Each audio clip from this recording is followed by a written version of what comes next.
So this is lesson 4.3 in college trigonometry, graphs of the other circular functions. This is the first video. This one doesn't have a whole ton of new stuff in it because 4.1 and 4.2 should have given you most of the new stuff.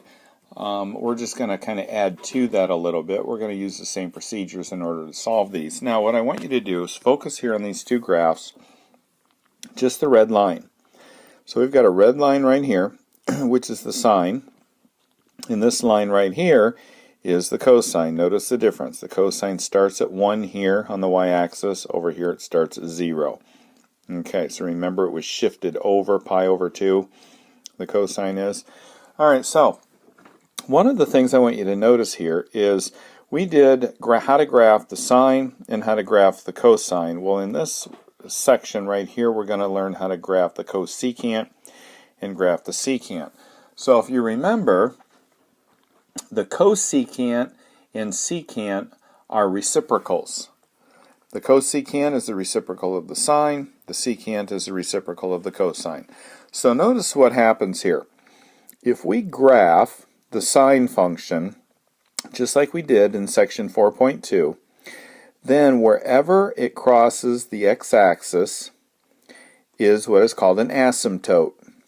And you probably remember hearing about this last year, spelled like that.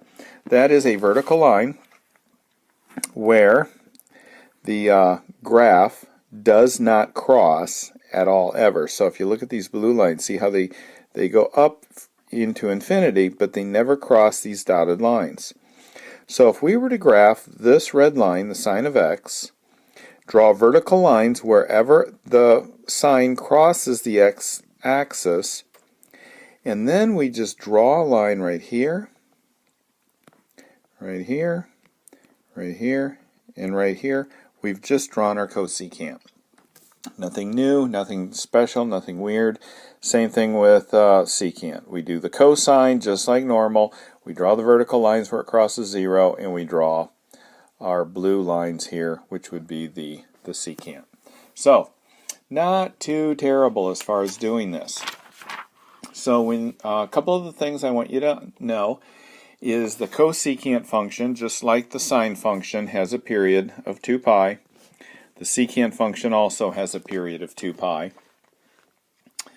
In the cosecant or the secant, there is no x-intercept. If you can tell just by looking at these that the blue lines do not cross the x-axis at all. It doesn't cross the y-axis at all for the cosecant, whereas the secant does cross the y-axis. There is no amplitude, there is no highest point or lowest point, because even though this looks like the highest point here, this is also part of the same graph, and this goes into infinity up, this goes into infinity down. So there's no maximum or minimum points, there's no highest point, there's no amplitude. See, like here on the sine, we hit our highest point right here. Well, there isn't a highest point here because it goes into infinity. There's no lowest point here because it goes into infinity. So there's no amplitude, and that's pretty much it. So as far as doing these, let's go through the steps. Let's get rid of this drawing. Let's look at example 1. We have y equals 2 secant 1/2 x. Alright, so what we're going to do is we're going to solve for y equals 2 cosine of 1/2 x, graph that, and then graph the secant from that. So from lesson 4.1, what do we know about this? We know that the amplitude is 2.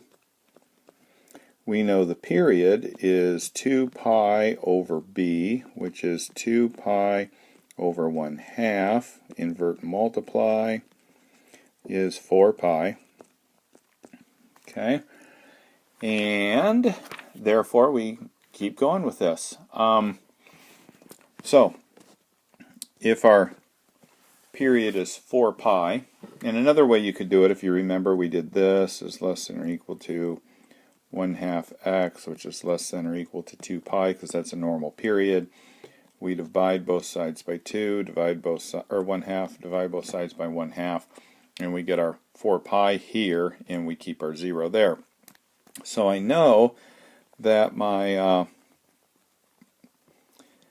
interval is between 0 and 4 pi, and then remember you have to divide that interval up, so we have 0 and 4 pi. We take half of that, we take half of this, and we take half of this, and then we take each one of these values, because remember that's x, and we put in right there. Take like 0 times 1/2, take the secant, or I'm sorry, I'm pointing at the wrong one, aren't I? Should be pointing at this. We ignore it. We're not even using secant anymore at this point. Alright, so then we put 0 in for 1/2, or x. 1/2 times 0 is 0. Cosine of 0 times 2 gives me a y value at 0 of, should be 2. So then you plug in pi here, and then 2 pi, 3 pi, and 4 pi, and you draw your graph here. And your graph is going to be up 2, down 2, and you're going to do this, and then you know that it crosses here, and then you'll go through, you cross there, and then you know that you have that is a graph, that is a graph, and that, and you're done. Because this right here are the graphs of the secant. So you graph the cosine, and then you graph your secants off of that. It works the same with the cosecant as far as being able to graph these. So let's look at example 2. Y equals 3/2 cosecant of x minus pi over 2.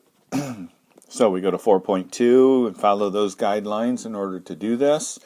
And actually what I'm going to do, I'm just going to erase this here and put a sign there, because that's actually what we're doing, is finding the sign, and then we'll find the cosecant once we find that.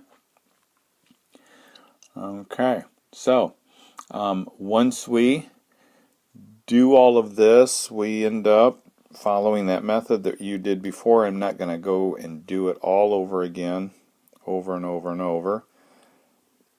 You already did the homework over it. And then we draw our asymptotes.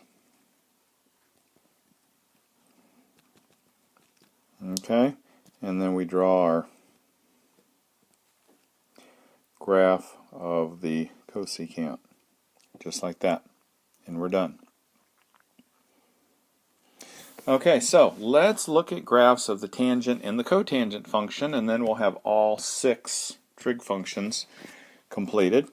One of the things that's different about the tangent function and cotangent is a period is not 2 pi like it is with cosine, sine, secant, and cosecant. The period for tangent and cotangent is 1 pi. And that's what a tangent function looks like. Okay, notice it crosses the x-axis, whereas the sine and cosine, or the cosecant and secant did not. This does cross. Notice we do have asymptotes. The period is 1. Okay, so like this one here, it starts at negative pi over 2 and goes to pi over 2. The distance between that is 1 pi. Here we start here at pi over 2 and we go to 3 pi over 2. The distance there is 1 pi. So your period is 1 pi. The only difference between tangent and the cotangent is the cotangent is going to be flipped around and look like that. Okay, so everything's done the same way, it's just flipped over. Okay, so let's see if there's anything else you need to know here. The x-intercept where it crosses the x-axis will always be x equals n times pi. So any integer that we put in there times pi, that's where it's going to cross. So 0, pi, negative pi, 2 pi, etc.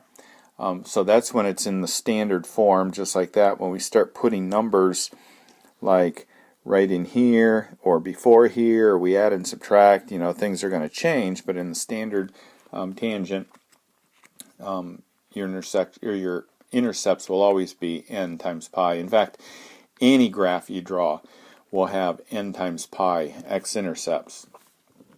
Okay, again, I said the period was pi. There is no amplitude.